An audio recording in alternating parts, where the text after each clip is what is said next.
আসার পরে এই জায়গায় রাস্তার মাথায় ও আর আমি একসাথে আসতেছি, এর মধ্যেই মহিলা আর কয়েকটা ছেলে একজনটা ধাওয়ানি মারছে, সে 27-60 গায়ে দেওয়া ধাওয়ানি দেওয়ানে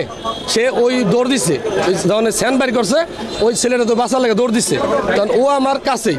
ও হঠাৎ করে পিছ দিয়ে দৌড় দিল, ও আবার মোবাইল বের করছে, বুঝতে পারছেন? তো মোবাইল বের করে তখন আমি ওরা খুঁজতেছি কই গেল, সব আলজল লেগে গেছে গা, যে কী ব্যাপার ঘুমনে কী হইলো, কেরা ওই যে স্যান ধাওয়াইতেছে, আমি পিছে পিছে দৌড় পারি, এদিকে দৌড় পারি, পরে শুনি যে এই জায়গায় আইসা এই দোকানের মধ্যে তারা কোবাইতেছে, তখন আমি ওই দূরে যে ব্যাপারটা কি, তখন আমি তো এখানে আসতে পারতেছি না, তখন আমি সাথে সাথে পুলিশের গাড়ি এখানে থাকে, আমি পুলিশের জন্য খোঁজ করতে যাই, না পাইয়া আমি সাথে সাথে বাসন থানার ওসিকে আমি ফোন করি, ফোন করার পরে সে বলছে যে আমি টিম পাঠাচ্ছি, এইটুকুই জানা, পরে তো সে ধইলা পড়ে যায়। ভাই আমি দেখছি, আমি চা বানাইতেছি, পরে ওই ভাইয়াটা দৌড় দিয়ে দোকানে ঢুকছে, আর 5 জন ব্যক্তি রান্দাও চাপাতি আর ওই চুরি নিয়ে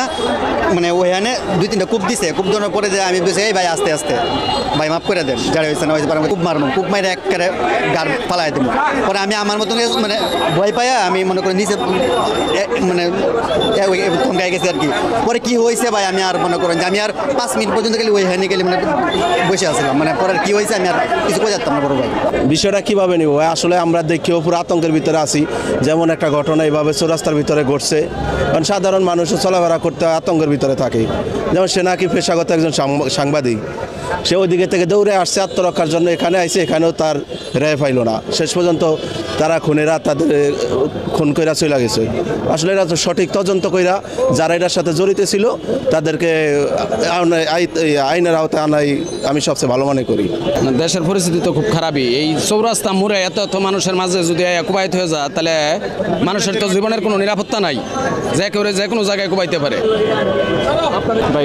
নিশ্চয়ই এটা খুব খারাপভাবে দেখার বিষয়, কারণ আমরা তো এরকম বাংলাদেশ চাই না, যেহেতু মনে হয় যে কোনো গার্ডিয়ানহীন একটা বাংলাদেশের মধ্যে বসবাস করতেছি, যেখানে আপনার